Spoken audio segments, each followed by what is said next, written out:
Manlow's second run is quite interesting, as in Manlow's first run was good, but the second one might honestly be one of the best, and it doesn't get brought up as much as I think it should. It's a bit overlooked, so I want to show it some love, as I haven't seen enough of that going around. Manlow's doesn't have a single bad issue in his, 80 issues of Spider-Man, which is really good. Manlow's writing is super fun, day-to-day adventures of Spider-Man. He goes out, deals with day's challenges, and the next day he does it all over again. It's kind of mundane, but in a good way.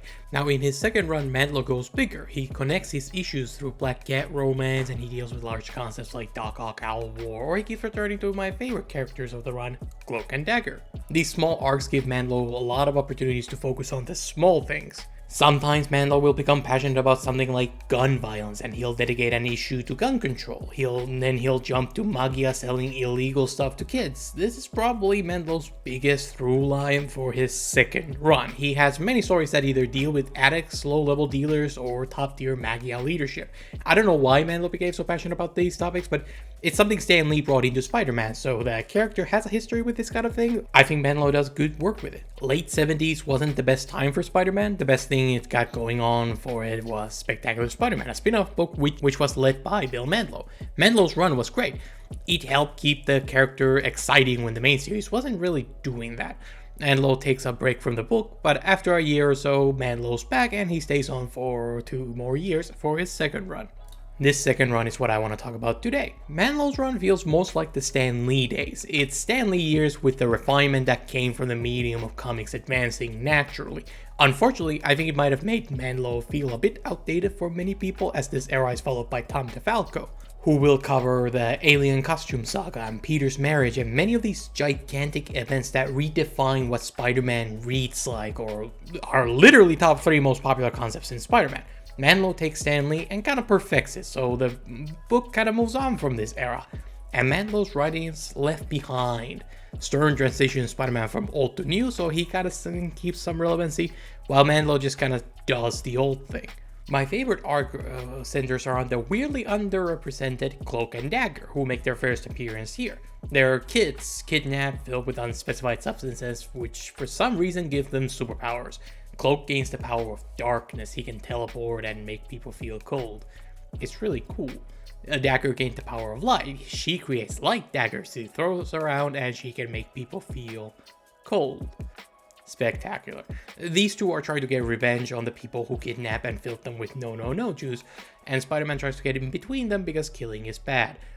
I'm gonna be honest, I'm okay with these dudes getting thrown off a building. I'd say they are some of the very worst people in the series that have been villains so far, in part because these guys feel real. It's the same thing as with Stern. Like, Manlow has more grounded take with some of these villains. You don't find any swarm type villains here. These are just real feeling dealers, essentially, in a sense. They don't wear costume. There is no gimmick, no powers, just pure, very real cruelty. In fact, they do get thrown off a building, and I'll admit, I'm not bothered by it, but by superhero comic morals, killing, especially for revenge, is usually an unforgivable sin. And yet, Manlow never judges Cloak and Dagger. They don't get punished for what they've done, they walk away free. The worst they get is they get roughed up in a fight or two, and they do fail to get Silvermane and Kingpin, but otherwise, there is no punishment for them.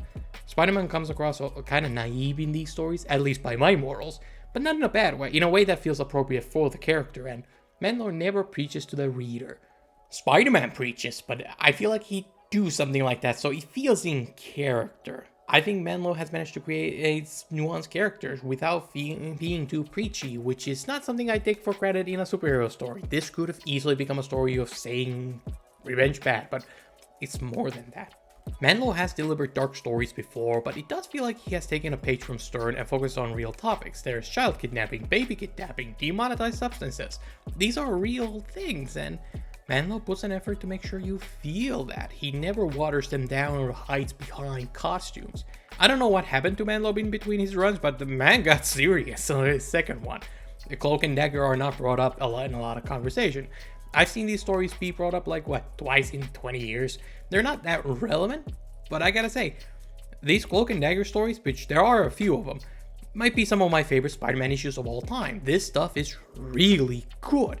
Dare I say, even an all-time great good. I don't know. Is it just me? Are these issues popular? Because I love them, and I just want to gush about how good this stuff is because it's really good.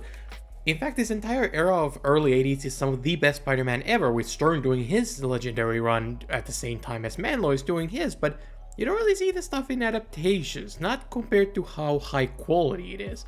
Cloak and Dagger have been adapted a few times, same as Hobgoblin, but you'd think they'd appear more, considering how good this stuff is. It's weird how obscure some of this stuff is, like it's like we've had how many Black Suit stories? Like where's this stuff? Where's Hobgoblin? Like this stuff should be adapted more, I feel like.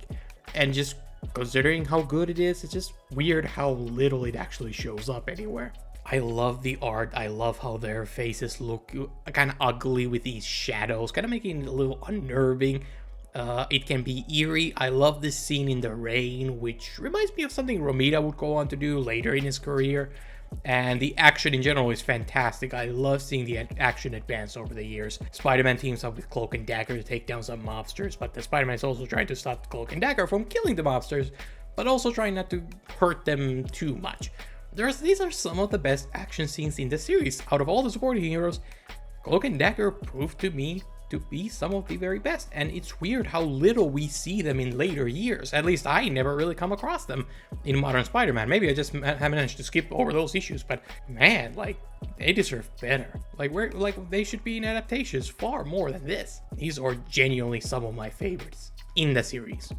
Now, Spectacular never had biggest developments in it. MJ broke out with Peter in the main series and all, but as the series went on, the main series kind of got rid of the supporting cast to focus on the plot-driven adventures.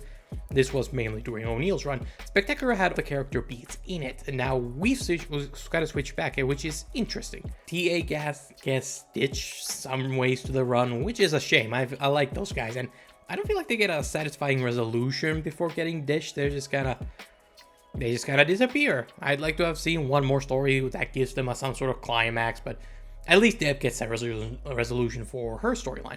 Her mystery was dragged out for way too long, and when we get to the interesting stuff, she immediately leaves the book, so I'll be honest, that's kind of felt like a waste of time. Poor Deb deserves better in-universe and out-of-universe. The story itself is quite interesting. Deb figures out Spider-Man is Peter Parker, and she thinks she might be going insane because Peter keeps lying to her about it. In order to make Deb feel sane, Peter decides to reveal his identity to Deb. There was a case where Spider-Man absolutely terrorized Gwen back in the day, so she'd stop suspecting Peter, which was 100% wrong, out of character, and completely and utterly messed up. Seeing him do this to Deb, it feels good, like a little redemption. Luckily for Peter, Deb doesn't believe him, she feels better, and just leaves. The end. Mandlo backs away from the consequences, which sucks, but I'll accept it since I kind of just want to be done with this story, and it's nice to see Peter not make his friends think they're insane. The whole run by Mandlo has kind of strong morals. The run's not preachy, but Mandlo's morals can be a little bit too noticeable during other stories. The wolf doesn't suddenly smoke anymore. There's this issue about gun control, and the characters talk about statistics and go through the usual arguments you'd see on Twitter or something. I feel like Mandlo lacks subtlety, but then again, if you were 13 reading this, maybe that would change your perspective. It's not bad, just reading it as an adult can be a bit too much. Mandlo's second run is also the first time Spider-Man fans hear the Punisher's backstory. Only took a decade. It's been explained in Punisher's own comics, but still. It was set up as a mystery for Spider-Man fans only now do they get around to actually explaining it. Punisher is put on trial, which seems to be inspiration for Netflix's Daredevil Punisher trial. In both, the attorney tries to argue Punisher's lost his mind, and Punisher loses his mind over it, and goes on an absolutely unhinged rant and goes down in a blaze of glory. Mandlo does a good job with the additional costume characters, and I love the love interest, but I also love this era of Jameson.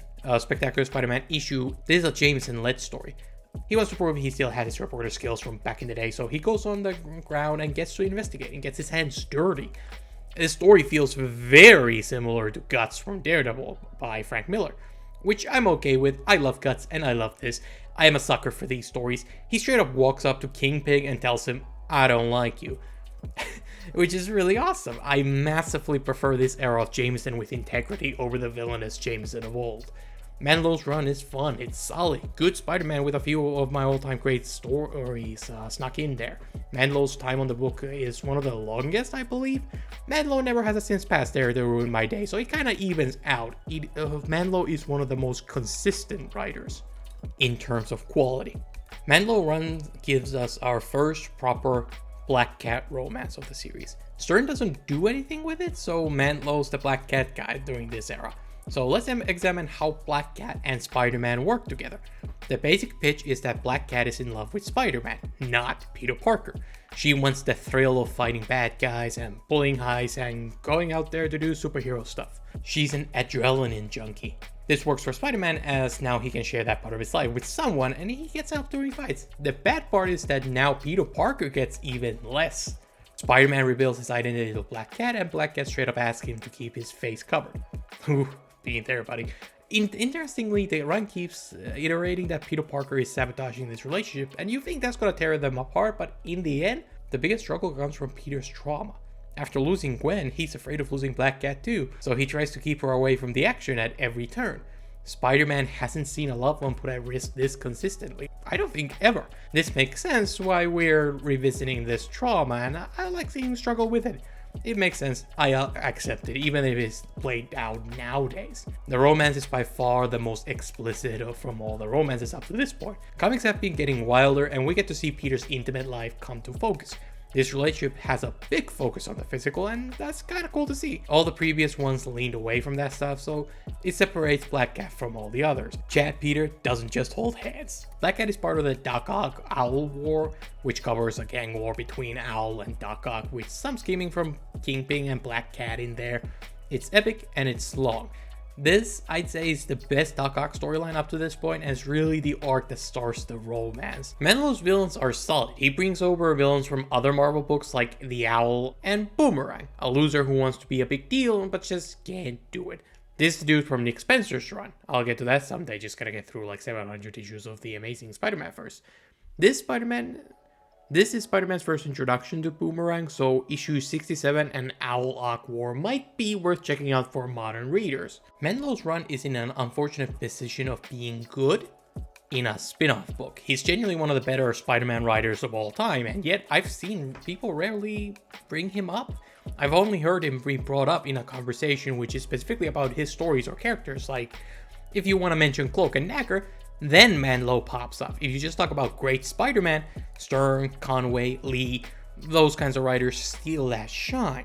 Manlow's the rule. People are interested in writers who break the rule, positive or negative. People talk about Stern because he's so much above other writers that he becomes interesting. People talk about Clone Saga because it's so bad it's interesting. Manlow is regular good, an 8 out of 10 when people are more interested in 10 out of 10s or 1 out of 10s. This leads to a very interesting question. In 10 years, who do you think will be more discussed among Spider-Man fans? Bill Mantlo or Zeb Wells? Manlow is by far the better writer. I don't think there's many people who's going to disagree with that, but Wells' run is far more abnormal in the way it fails. It makes odd character decisions. The plot is kind of a little nonsensical. The art looks weird. It's very controversial. I think this might make Wells more interesting to future people, and I think that's the ultimate curse of runs like Manlow. It should be brought up more, and yet in the end, it will be outshone by sins past. If you want to be talked about as a writer, you gotta change things up. You gotta make a splash. Being talked about doesn't mean you did good though. That's very important to notice. But it is a shame because I believe every Spider-Man fan owes it to themselves to read Manlow's runs. Manlow's run is fantastic. Both of them, the first and especially the second. I think Bill Mantlo deserves to be considered one of the greats.